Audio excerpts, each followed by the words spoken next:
Chapter 584, Divine Judgment. Liu Karen finished analyzing the horizontal sword made of Edelman metal. Zhang Yijian saw her frown deeply and look serious, so he couldn't help but ask, "What do you think? Can this metal be replicated?" Everyone also looked at Liu Karen with hope. If they could obtain a weapon made of the hardest metal today, everyone hoped to have one. Even someone with no strength could use it for self-defense. After all, in the end times, who doesn't love powerful weapons?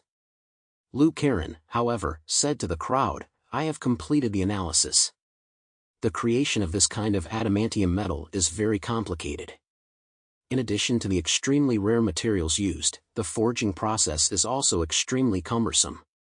For me, of course, I can use the ability of and spend a certain amount of time smelting out adamantium metal. But how to shape it into a weapon, I have to think about it slowly." When everyone heard this, they didn't look disappointed, but instead laughed. That's how it should be. If the top cold weapon materials in the region were easily cracked by you and the same weapons were refined, wouldn't they all have to slit their throats? Zhang Yi and Liang Yu both had their own weapons, and among the rest of the people, only Uncle Yu was a melee-type outsider with high requirements for weapons. Therefore, everyone was not in a hurry for this magical Edelman metal equipment. Zhang Yi comforted Liu Karen, saying, "You don't need to rush this, just take things step by step. Haste makes waste, especially when it comes to products in these highly sophisticated technological fields. You must have enough patience to create them. If this thing could be easily replicated, it would have already been popularized among the troops throughout Blizzard City by now." Encouraged by Zhang Yi, Liu Karen nodded vigorously. "I will definitely study it and the crafting process of the black battle armor as soon as possible." Liang Yu took the knife and admired it for a while. As a martial artist, she particularly loved weapons, especially famous ones. She also used a horizontal sword. But at the moment, she was most happy that Zhang Yi had his own weapon and would not always use her Longming in the future. In fact, Zhang Yi would only give the Longming to her in times of war. Otherwise, he would also like to use it when practicing with the sword himself. After all, no man can resist the charm of a precious sword. "Zhang Yi, give this sword a name." "A precious sword must have a name to suit its owner," Liang Yu said to Zhang Yi. Zhang Yi withdrew the horizontal sword and did not put it in the sheath. Because his otherworldly space is the best sheath, and not putting it in the sheath is also to facilitate taking it out at any time to face the enemy. Looking at the treasure sword in his hand, which gleamed with a faint blue cold light, Zhang Yi thought for a moment and said, "Let's call it Holy Judgment. A sacred judgment, and the nature of the judgment is a person's life. To cut a person down like cutting paper, this is the meaning Zhang Yi has given it." After naming the sword, Zhang Yi told everyone to go back to their rooms to rest, waiting for the Jiangnan regional gathering of the alien organization the next day. The Operations Center. After Zhu Jing finished watching the battle, he had some appreciation for Zhang Yi in his heart, but he was also thinking about Bailey Changqing's comments about him, and he frowned slightly, pondering whether he could use this shield in the right place. Yes, it's not a sword or a spear, but a shield. Zhang Yi gave him the impression of an extremely defensive person, a steadfast shield that ensures there is no danger to himself before striking back. Such a person may be a bit boring, but if placed in the right position, they can often produce unexpected results. At this time, the secretary Lan Xinqing walked in from outside and whispered a few words in his ear. Zhu Jing looked up, said lightly in a commanding tone, "Let him in." Lan Xinqing went off to carry out his orders, and in a moment, he came back with someone. That person was no one else but Wu Di, who had previously fought Zhang Yi fiercely. Wu Di came not far from Zhu Jing, straightened his back, and respectfully saluted. "Commander, I am not strong enough and did not win Zhang Yi. Please punish me." It turned out that the reason why Wu Di coincidentally appeared at the password bar and seemed to be impudent in looking for Zhang Yi to fight one-on-one was not a coincidence at all. He did it on the orders of Zhu Jing. Ever since the Battle of Tianhai City ended, Zhu Jing has been obsessed with the name Zhang Yi. No matter how Bailey Changqing reported, he could not hide the fact. That is, In the final battle, it was indeed Zhang Yi who, with his own strength, stopped the outsider Gen Kakurio, who had just been promoted to the Epsilon level. Although it was only briefly mentioned, it could not be easily ignored by Zhu Jing when he heard it. He knew better than anyone what it meant to be an Epsilon-class outsider. Even though there were many masters in Blizzard City, none of them had truly reached the world-recognized Epsilon level. Even masters like Deng Shintong and Bian Zhenwu were still lacking. That small difference was the difference between the heavens and the earth. Even so, how is it that Zhang Yi was able to block Yuan Kongya's attacks so many times? What did that mean? It was self-evident. That was why Zhu Jing had already made up his mind long ago. Zhang Yi would definitely come to this gathering, and this battle had also long been arranged by him. It was just that. The outcome of this battle had somewhat disappointed him. It turned out that Zhang Yi was really only good at defense and had relatively poor offensive skills. That was why Zhu Jing had lost interest in Zhang Yi later on, and only regarded him as a chess piece with special defensive capabilities that could be used at special times. Zhu Jing glanced at Wu Di. The defeated Wu Di was obviously a little ashamed in Zhu Jing's presence, and he lowered his head, afraid to look Zhu Jing in the eye. Zhu Jing, however, smiled kindly. "Ha, what's there to apologize for? It's only been 3 months since you awakened your ability and joined the Black Robe Squad. Wu Di, you have great potential. The only reason you lost to Zhang Yi is because you lack combat experience." Having said that, Zhu Jing's face became a little serious. Now Bian Zhenwu is dead, and the combat effectiveness of the Black Robe Squad has also been severely damaged. You need to grow up as soon as possible. In the future, you and Bai Li Changqing will have to carry the banner of the team together. Wu Di clenched his fists tightly. Thinking about Bian Zhenwu, who he regarded as a father figure, he felt a little sad, but also a surge of pride welled up in his heart. Yes, now he must carry the banner of the investigation team. Without Bian Zhenwu to rely on, then he will become the one everyone relies on. He is still young, and there is still unlimited room for growth in his abilities. So a temporary victory or defeat proves nothing. Wu Di tilted his head back and said loudly, "Yes, Commander. I will not let you down." Chapter 585, Tianhai City's situation. Early the next morning, everyone from the outer city received a notice asking them to arrive at the Tianchan Conference Center in the center of Blizzard City before 9:30 a.m. According to the previous notice, the official start time of the assembly was 10 a.m., so it was reasonable to ask them to arrive half an hour early. Zhang Yi woke up with a dazed look in his eyes. In fact, he hadn't slept well at all last night. After all, it was hard to sleep in an unfamiliar city and unfamiliar room.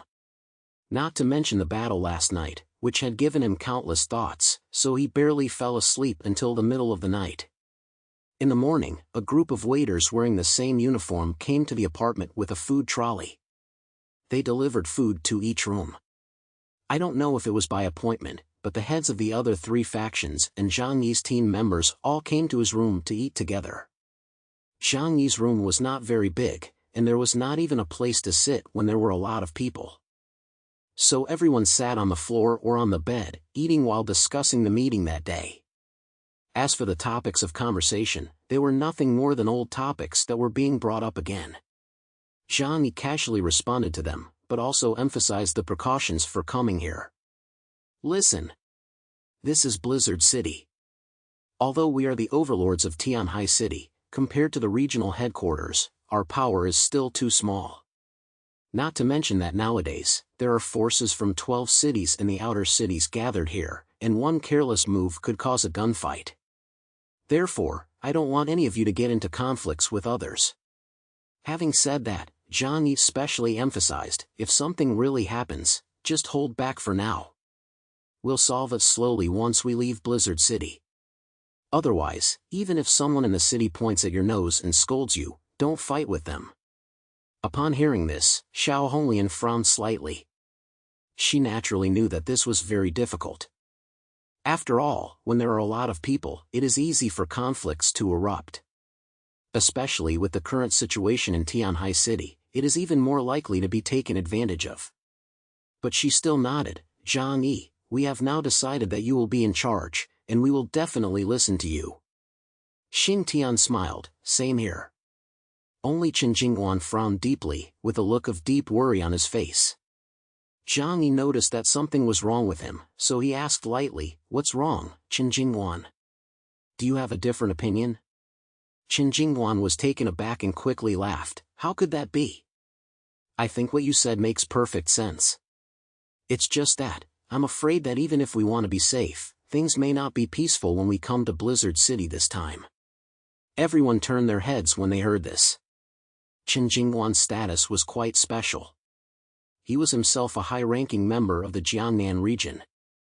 Although, judging by the founding of the Hua country, it is difficult to find any family that has survived for multiple generations.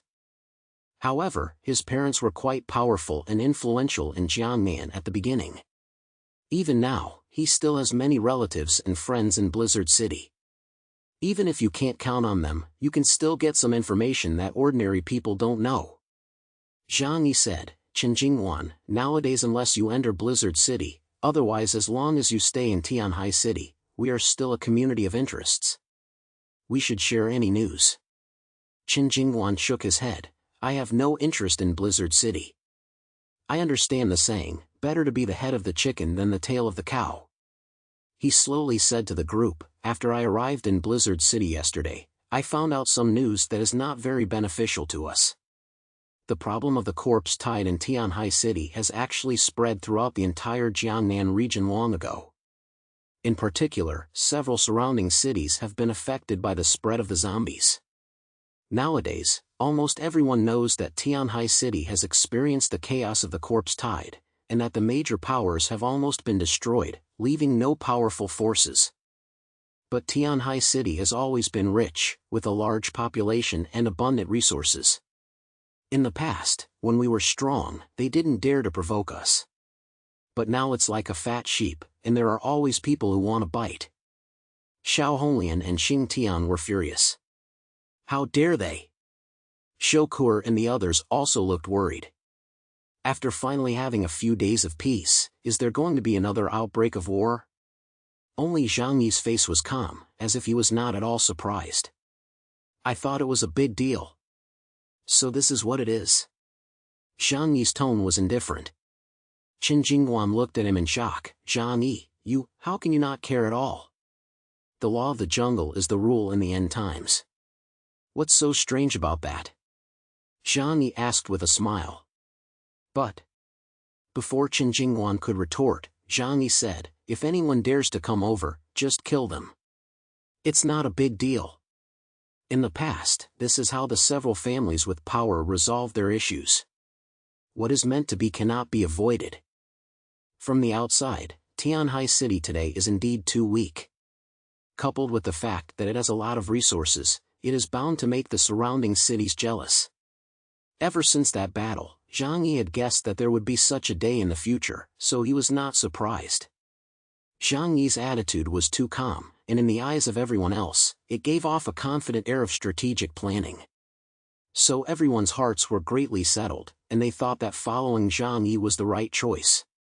But in fact, Zhang Yi's mind was very simple. Anyone who comes to invade Tianhai City, he will fight back.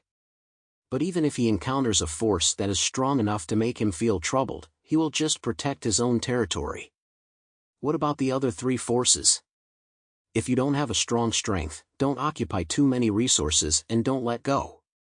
Greed is fine, but greed without strength will only lead to your own destruction.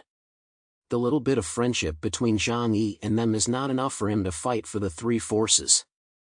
After everyone had finished breakfast, they glanced at the clock and saw that it was already past 8:30. They set off together for the meeting place.